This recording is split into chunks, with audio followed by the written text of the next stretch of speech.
Hello students. So today we are going to study a very important video not only for students, for all the people who write. जो लोग लिखते हैं उन सब के लिए ये बहुत इंपॉर्टेंट है। इसको बोलते हैं पंक्चुएशन। क्या बोलते हैं इसको? पंक्चुएशन। ये देख रहे हैं आप, इतने सारे इसमें मैंने मार्क्स बनाए हैं, ये सारे पंक्चुएशन मार्क्स हैं। आई होप आप इसमें से कितने मार्क्स को पहचानते हैं, जरा चेक करके देख लीजिए आप खुद। Okay, so let's start. सबसे पहले, punctuation marks are the traffic signals of language. Traffic signal, जैसे आप सड़क पे चलते हैं तो आपको ट्रैफिक सिग्नल मिलता है, ग्रीन लाइट, येलो रेड रहती है, जेब्रा लाइंस रहती हैं। इसी तरह जब आप लिखते हैं, लैंग्वेज, भाषा, भाषा की पंक्चुएशन मार्क्स जो होती हैं वो ट्रैफिक सिग्नल का काम करती हैं। They tell us to slow down, वो हमें बताती है कहाँ स्लो होना है, कहाँ नोटिस लेना है, कहाँ आपको डिटूर करना है और कहाँ स्टॉप होना है। ये बहुत ही इंपॉर्टेंट डेफिनेशन है जो लाइनर ट्रस्ट ने कही थी। ओके, तो punctuation is the name for the marks we use in writing. तो जो भी हम मार्क्स राइटिंग में यूज करते हैं उनके लिए पंक्चुएशन बहुत ही इंपॉर्टेंट है। Punctuation are tool that have set functions. इसके फंक्शंस हैं। We use them to structure and organise our word. हम लोग जो लिखते हैं उसको स्ट्रक्चर करना, ऑर्गेनाइज करना, and to give sentences meaning and rhythm. और सेंटेंसेस को एक मीनिंग देने में और इसके लय ताल बनाने में बहुत हेल्प करते हैं। Punctuation marks help reader to understand what the writer is trying to say. तो जो मैं कहना चाह रही हूँ वो मैंने लिख दिया यहाँ पर, और आप देखिए मैंने जगह जगह फुल स्टॉप, कॉमा लगाया हुआ है, कहीं कहीं मैंने सिंगल इन्वर्टेड कॉमा लगाए हैं, कहीं बीच में मैंने अपोस्ट्रोफी लगाया है। तो अगर मैं नहीं एक्सप्लेन करूंगी तो भी आप समझ जाएंगे कि मैडम क्या बोलना चाहती हैं, ठीक है। और with proper punctuation he serious sentences becomes joke. आपने बहुत सारे जोक सुने होंगे जो पंक्चुएशन पे बेस है। मैं आपको यहाँ पे एक जोक सुनाती हूँ, बहुत अंदर। Let's eat children. ओके, तो मैंने कहा आओ खाएं बच्चों, यानी कि बच्चों आओ हम लोग खाएं, इसका मतलब ये है। लेकिन अगर मैंने लेट्स ईट के बाद कॉमा नहीं लगाया तो मैंने कहा लेट्स ईट चिल्ड्रन, तो चलो आओ बच्चों को खाएं। तो आप देख रहे हैं कि एक कॉमा ने हमारे अर्थ का अनर्थ कर दिया।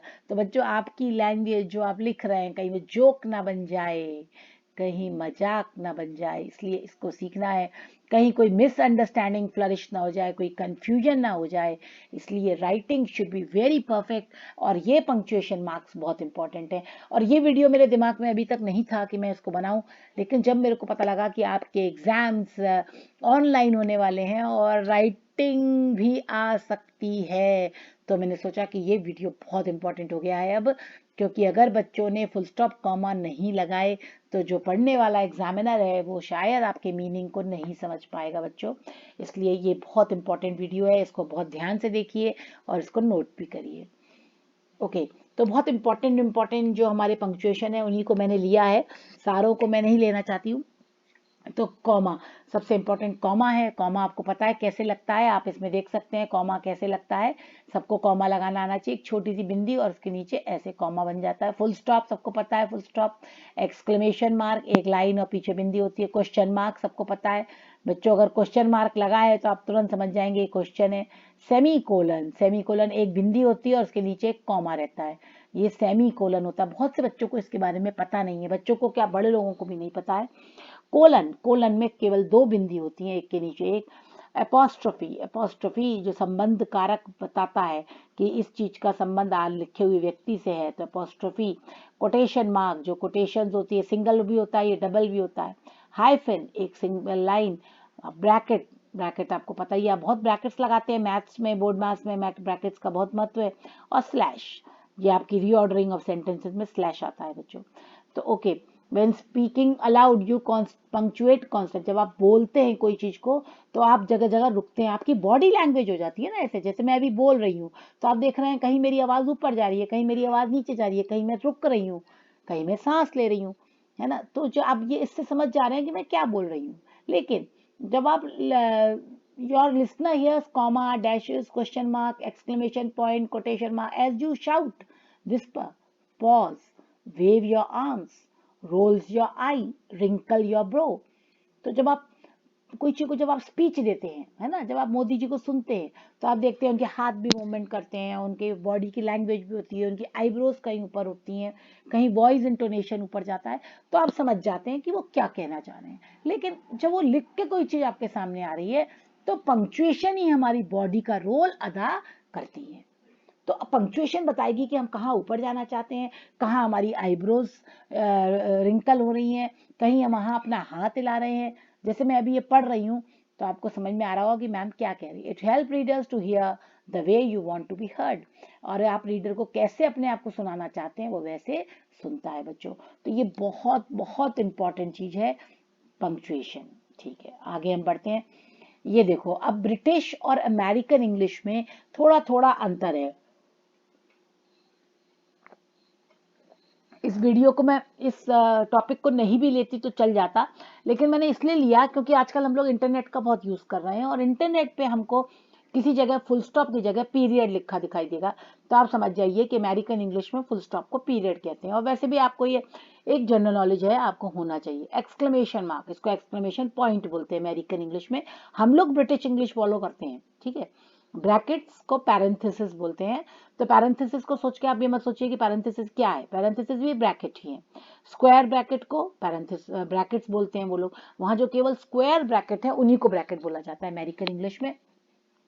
और पोजीशन ऑफ कोटेशन मार्क्स देखिए आप, हैप्पीनेस और यहाँ पर हैप्पीनेस, इसमें दोनों में कोटेशन मार्क्स में, यहाँ पे देखिए आप फुल स्टॉप के बाद आ रहा है और यहाँ फुल स्टॉप बाद में आ रहा है। आप सोच रहे होंगे क्या अंतर है, तो ये एक अंतर है, बहुत इंपॉर्टेंट अंतर है ये अमेरिकन और ये देखिए पंक्चुएशन ऑफ एब्रीविएशन में डॉक्टर, हम लोग क्या ऐसे एब्रीविएशन लगाई जाती हैं, केवल हम कॉमा लगा देते हैं, और यहाँ पर ऐसे लगती हैं डॉक्टर फुल स्टॉप फिर कॉमा, फुल स्टॉप फिर कॉमा। तो बच्चों ये थोड़ा सा जीके के लिए भी अच्छा है और इंटरेस्टिंग चीजें हैं, ये फैक्ट्स हैं। ओके, अब हम चलते हैं, स्टार्ट करते हैं अपना टॉपिक। सबसे पहले हम आते हैं कॉमा पे। कॉमा का यूज आप बहुत कॉमनली करते हैं, अर्ध विराम, जिसको हिंदी में अर्ध विराम कहते हैं। यानी कि कॉमा का बच्चों सीधा सीधा फंडा है कि जहां आप सांस ले रहे हैं वहां कॉमा लगा दीजिए। ठीक है, जैसे comma is useful in sentence when the writer wishes to pause, जब हम कहीं रुकना चाहते हैं आगे बढ़ने से पहले। पॉज मतलब बहुत लंबा रुकना नहीं, थोड़ा सा सांस, हल्की सी सांस लेते हैं बस केवल। At a phrase that does not contain any new subject, कोई फ्रेज हम लिख रहे हैं जिसमें कोई नया सब्जेक्ट नहीं है, वही चीज को हम कंटिन्यू कर रहे हैं तो हम कॉमा लगा देते हैं कि यही आइडिया आगे जा रहा है।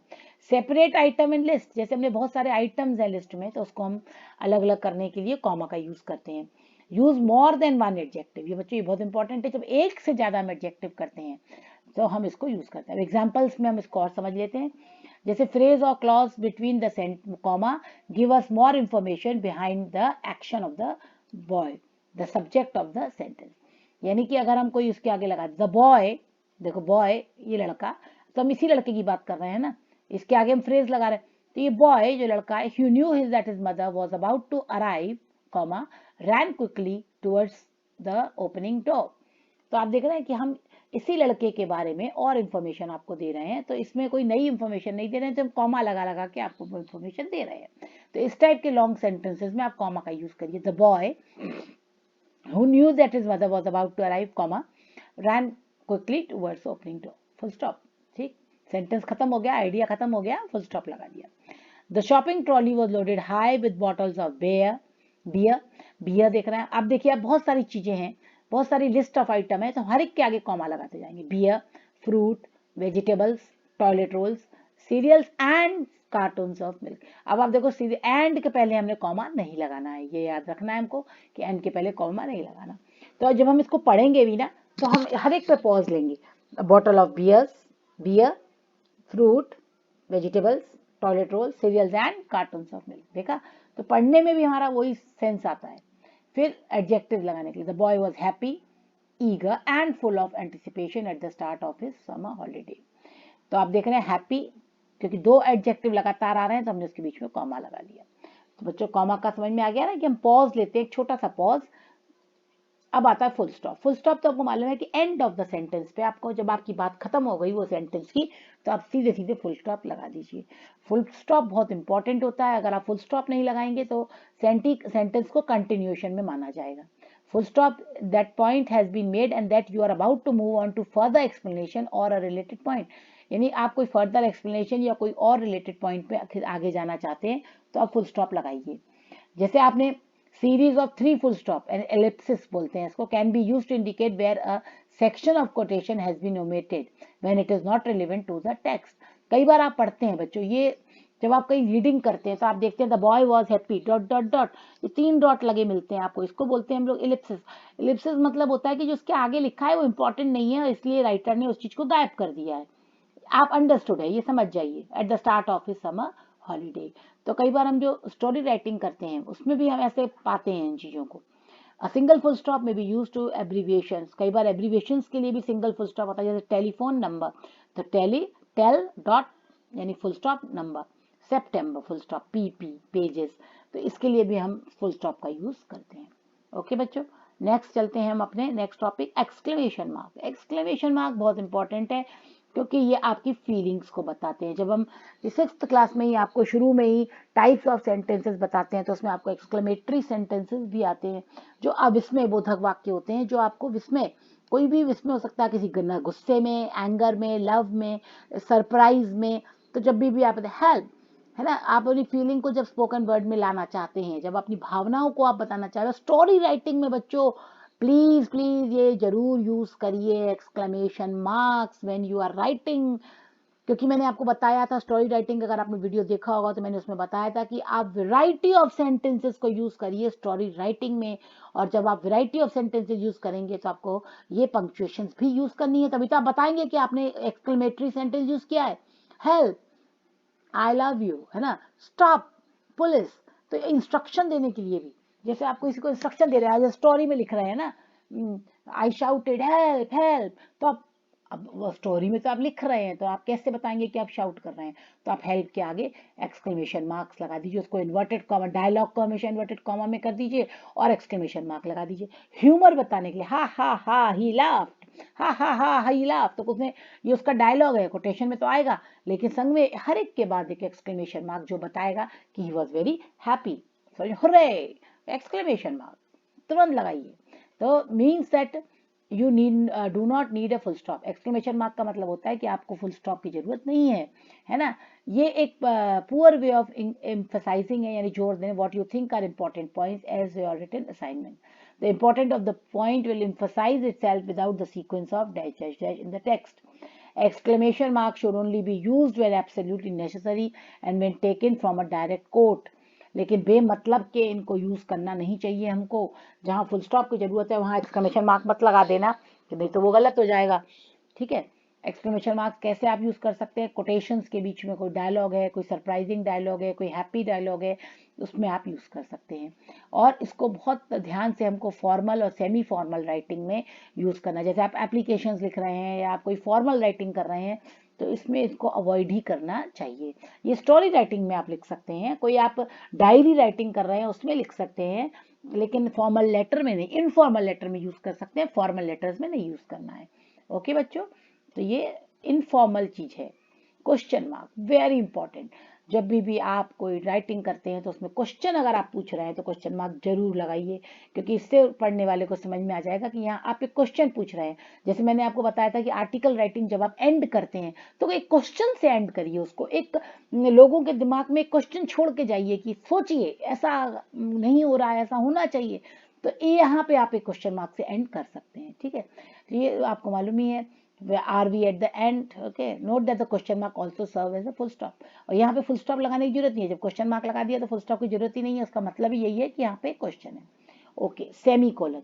सेमी कोलन जो सबसे डिफिकल्ट साइन ऑफ पंक्चुएशन है, इसको एक्यूरेटली यूज करना बहुत इंपॉर्टेंट है। बहुत से लोगों को सेमी कोलन यूज करना नहीं आता है। इफ इन डाउट अवॉइड, अगर आपको डाउट है तो आप उसको मत यूज करिए, ठीक है ना। तो उसको आप या तो एडेड मटेरियल को किसी और में कर लीजिए। सेमीकोलन का सबसे इंपॉर्टेंट है जब आप दो सेंटेंसेस को कनेक्ट करते हैं। ठीक है, जब आप दो सेंटेंसेस को कनेक्ट कर रहे हैं तो आप उसमें सेमीकोलन लगा सकते हैं। जैसे we set out at dawn, the weather looked promising, है ना। तो ये दो सेंटेंसेस एक ही चीज के हैं, एक ही भाव के हैं। हमने अपनी यात्रा शुरू करी और वेदर जो था बहुत अच्छा लग रहा था, तो हमने यहाँ पे सेमीकोलन लगा दिया। या एक तो मैसे यूज कर सकते हैं। दूसरा असर्टिव बिहेवियर। असर्टिव बिहेवियर जब जो कंसर्न है ना, वो एक्सप्रेस कर रहा है फीलिंग, वांट, डिजायर, उसी में। पैसिव बिहेवियर मींस कि जो विशेस ऑफ अदर है, जो दूसरों की इच्छाएं हैं, उसको जब हम कर रहे हैं।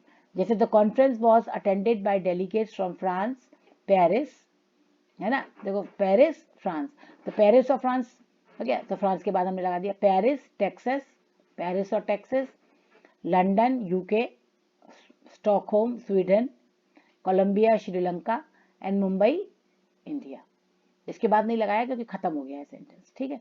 तो आप देख रहे हैं कि इनको हम डिटेल लिस्ट में भी इसको असेंबल करने के लिए, जैसे हमने पेरिस और फ्रांस को असेंबल कर दिया है तो सेमीकोलन लगा दिया, कॉमा सबके बाद है लेकिन सेमीकोलन मतलब ये हो गया कि ये पेरिस और फ्रांस को हमने एक ग्रुप कर दिया, फिर पेरिस और टेक्सास एक ग्रुप कर दिया, है ना, लंदन यूके एक ग्रुप कर दिया, स्टॉकहोम स्वीडन हमने एक ग्रुप कर दिया, कोलंबिया श्रीलंका एक ग्रुप कर दिया, कोलंबो श्रीलंका और मुंबई इंडिया की बात क्योंकि फिनिश है इसलिए नहीं किया, ठीक है।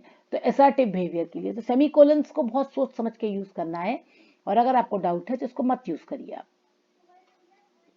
कोलन, कोलन क्या होता है, 2 डॉट, ये आप देख सकते हैं कोलन बना हुआ है ना। ये होता है to make pointed pause between 2 phrases, यानी कि 2 फ्रेजेस के बीच में जब हमें पॉज लेना होता है ना।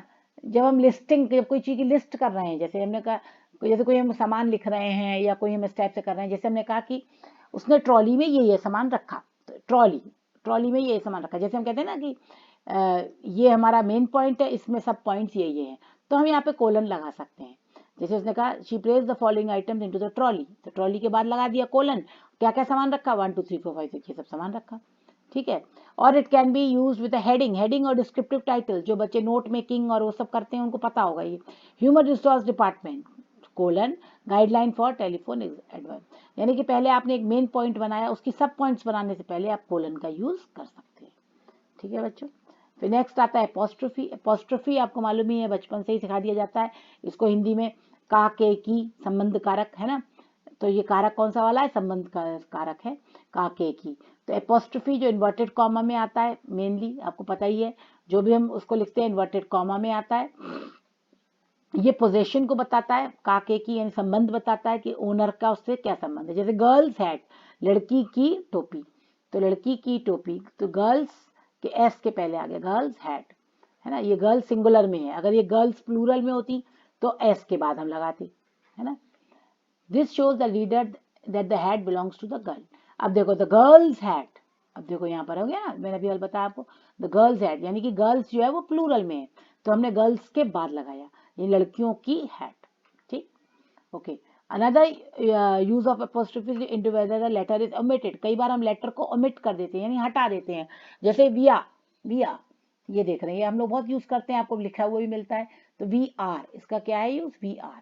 Isn't this a fine example? Isn't this, is not का हमने शॉर्ट फॉर्म कर दिया isn't, तो ये फॉर्मल राइटिंग में हमको एब्रिविएशंस का ऐसा यूज नहीं करना चाहिए। जब आप बच्चों, है ना, द प्रैक्टिस ऑफ इज, जब आप लेटर लिखते हैं और फॉर्मल लेटर लिखते हैं, उसमें आपको इस टाइप की एब्रिविएशंस का यूज नहीं करना चाहिए, किसी भी प्रकार के शॉर्ट फॉर्म का यूज हमको उसमें नहीं करना चाहिए, ओके। फिर आता है कोटेशन मार्क, ये देख रहे हैं आप कोटेशन, जब भी आप कोई चीज डायलॉग लिख रहे हैं, डायलॉग, तो उसको कोटेशन मार्क में कर दीजिए। जैसे किसी की भी आप स्पीच को लिख रहे हैं, जैसे मैंने आपसे कहा कम हियर, तो आप मेरी बात को जब कोट कर रहे हैं तो आप उसको इन्वर्टेड कॉमा में करेंगे। माई ग्रैंड पा said share your chocolates with your friend, तो ग्रैंड पा के डायलॉग को हमने कोटेशन में कर दिया। George don't do that, George देखो यहाँ कॉमा लगाया जॉर्ज, क्योंकि जॉर्ज के बाद हम बता रहे जॉर्ज को हमने क्या कहा। will you get your books out please, said Mrs. Jones the teacher। ये आपको डायरेक्ट इनडायरेक्ट स्पीच में हमेशा मिलते हैं कोट्स डायरेक्ट स्पीच में, ठीक है। तो बच्चों ये है कोटेशन मार्क्स। हाइफिन, हाइफिन जो होता है link, hyphen is a link, एक लिंक होता है, जैसे 18th सेंचुरी पीपल, कौन सी सेंचुरी पीपल, 18th, सब पार्ट बताता है ये। हाइफिन आपको बहुत मिलता है, हाइफिन को हम स्ट्रेस करने के लिए, किसी चीज पे हम जोर देना चाहते हैं तो हम हाइफिन का यूज कर देते हैं, जैसे 18th सेंचुरी, हम 18th पे जोर देना चाहते हैं कि 18th सेंचुरी के पीपल की बात कर रहे हैं, वीक एंड की बात कर रहे हैं। कई बार बड़े बड़े शब्दों को भी 2 पार्ट में बांटा जाता है, second class post, second class post, gender neuter, non verbal, informal, इसमें भी कई बार मिल जाता है आपको। The hyphen is also use when a word is split into 2 lines, जब हम किसी वर्ड को 2 लाइन में बांट देते हैं, जैसे हमने आधा शब्द यहाँ लिखा और आधा हमारी लाइन भर गई, तो हमने आधा यहाँ लिखा, तो हम यहाँ पे हाइफिन लगा देंगे, ठीक है, समझ में आ गया। जैसे हमने कहा कोई भी वर्ड हो सकता है, at the upper line and indicate the reader will be complete, जैसे हमने यहाँ पे लिखा नॉन प्रॉफिट, हम नॉन प्रॉफिट के लिए पूरी जगह नहीं है, तो हम नॉन यहाँ लिखा, उसके आगे हाइफिन लगा दिया, न्यू लाइन से प्रॉफिट लिखा, तो इसका मतलब ये अंडरस्टूड है कि एक ही शब्द है ये, इसलिए भी हम यूज करते हैं। Computer applications such as word processor can be set to automatically hyphenate your हाँ, अब आप जब ऑनलाइन पे आप जब एग्जाम दे रहे हैं और वर्ड प्रोसेसर से आप दे रहे हैं, वर्ड फाइल लिख रहे हैं, तो आप उसमें एक एप्लीकेशन होती है, उसको आप कर देंगे तो आपका ऑटो हाइपरनेट हो जाएगा, अपने आप आपके वर्ड्स को वो हाइपरनेट कर देगा, ठीक है ना। तो extra, it is more common to use extra spacing to avoid hyphenation, और एक्स्ट्रा स्पेस को भी बचाने के लिए हम हाइफिनेशन का यूज करते हैं। ओके बच्चों, अब आता है लास्ट में ब्रैकेट्स। ब्रैकेट्स जो हमेशा पेयर में आते हैं, जोड़ी में आते हैं, तो पता ही है कि ब्रैकेट के अंदर हम लोग लिखते हैं, है ना। तो ब्रैकेट्स को जब आप रिमूव कर देते हैं तो सेंटेंस शुड स्टिल, लेकिन जब आप उसको हटा दें, यानी कि जब आप ब्रैकेट लगा रहे हैं तो वो केवल हमने उसी चीज की सिनोनिम के लिए लिख दिया। जैसे ये एग्जांपल देखो आप, द स्ट्रैटेजी, द स्ट्रैटेजीज, यानी स्ट्रैटेजी और स्ट्रैटेजी एक ही वर्ड है, लेकिन यहाँ सिंगुलर है या प्लूरल में उसको कर दिया। तो हमने इसको क्या किया, इसको ऐसा इसलिए किया, अगर हम इसको एक को हटा भी दें तो मीनिंग पे कोई फर्क नहीं पड़ना चाहिए, यानी कि जब आप ब्रैकेट को हटा देंगे तो भी मीनिंग पे कोई फर्क नहीं पड़ना चाहिए। We can define class as a large scale grouping of people who share common economic resources that strongly influence the types of lifestyle that are able to lead. Ownership of wealth together with occupation are the chief basis of class differences. The major class that exist in Western society are in the upper class. Upper class में कौन कौन है देखो, उसने बता दिया bracket में, the wealthy, employer, industries, plus top executive, those who own और डायरेक्टली कंट्रोल प्रोडक्टिव रिसोर्सेज। तो ये देखिए, जो अपर क्लास को हमने डेफिनेशन जो अपर क्लास का था वो पूरा हमने ब्रैकेट में कर दिया। मतलब अपर क्लास और ये दोनों एक ही चीज है, लेकिन यहाँ केवल उसका एक वन वर्ड है और यहाँ उसका डिटेल है। तो अगर आप इस डिटेल को हटा भी देंगे तो मीनिंग पे कोई असर नहीं पड़ेगा। तो ब्रैकेट का मतलब यही होता है। जैसे मिडिल क्लास, अब मिडिल क्लास में कौन कौन आते हैं, white collar workers and professional. तो अगर हम ये वर्ड को हटा भी दें ब्रैकेट को, तो हमारे मिडिल क्लास पे कोई मीनिंग पे अर्थ नहीं है। केवल इसी को हमने एग्जैजुरेट करने के लिए, इसी की मीनिंग को समझाने के लिए हमने उसको ब्रैकेट में किया। तो बच्चों ये ट्रिक है लिखने की, जब आप क्वेश्चन आंसर लिखते हैं और आपको किसी वर्ड का मीनिंग भी आता है तो आप अपनी नॉलेज को वहाँ दिखा सकते हैं और इसको ब्रैकेट में लिख लीजिए, तो इससे आपका अच्छा इंप्रेशन पड़ता है। And a working class, those in blue collar और मैनुअल जॉब्स। गिडेंस इसने लिखा, ये किसने लिखी कोटेशन, ये भी ब्रैकेट में मैंने कर दिया, यानी मैं इसको हटा भी दूं तो इसका कोई फर्क नहीं पड़ने वाला। तो अब आपको समझ में आ गया ब्रैकेट्स की इंपॉर्टेंट कितनी है और क्यों हम ब्रैकेट्स को यूज करते हैं। स्क्वायर ब्रैकेट, स्क्वायर ब्रैकेट ये वाले होते हैं स्क्वायर ब्रैकेट, ये लेंदी कोटेशंस के लिए, लेंदी बड़ी बड़ी कोटेशंस को छोटा करने के लिए हमने उसको किया है। समझ में आया। जैसे देखो अपर क्लास में कितना बड़ा डेफिनेशन, हमने उसको साधारण ब्रैकेट में किया, लेकिन जब हम इसको स्क्वायर ब्रैकेट में कर दे रहे हैं और डॉट डॉट डॉट 3 लगा दे रहे हैं, मतलब इसमें जो मैटर है वो इतना इंपॉर्टेंट नहीं है। तो लंबी लंबी कोटेशंस को हम करने के लिए कर सकते हैं। और हमने यहाँ पे गिडेंस का पूरा पेज भी दे दिया है, तो अगर किसी को पढ़ना ही है तो वो उस पेज पे जाके इस डिटेल को पढ़ सकता है। इसका मतलब ये है, ठीक है। तो ये correct tense of the quotation to suit the tense of your sentence, to add your own words to section of an abbreviated quotation. अगर आप अपने ओन वर्ड्स ऐड करना चाहते हैं तो भी आप उसको स्क्वायर ब्रैकेट में कर सकते हैं, टेंस को चेक करने के लिए, क्योंकि कई बार क्या होता है इतने लंबे लंबे एब्रीविएशन होते हैं तो टेंस नहीं पकड़ पाते हम, तो उनको हम स्क्वायर ब्रैकेट में कर देंगे तो वो छोटे हो जाएंगे और हम सेंटेंस का टेंस को आराम से पकड़ सकते हैं। To adjust a quotation to suit your own sentence, आप अगर किसी कोटेशन को अपने हिसाब से सूट करना चाहते हैं तो आप उसको कर सकते हैं। जैसे ओनरशिप ऑफ वेल्थ है ना, इसको उसने ओ को छोटा कर दिया, उसने स्क्वायर ब्रैकेट में कर दिया, यानी वो अपने हिसाब से इसको लिख रहा है। तो ये बहुत ज़्यादा इंपॉर्टेंट नहीं है, इतना यूज़ भी नहीं हम लोग करते हैं। और इसी के संग ये हमारा वीडियो आज खत्म हो रहा है। आई होप ये वीडियो बहुत आपके लिए हेल्पफुल रहेगा और आप इसको यूज़ करिए। Thank you, bye.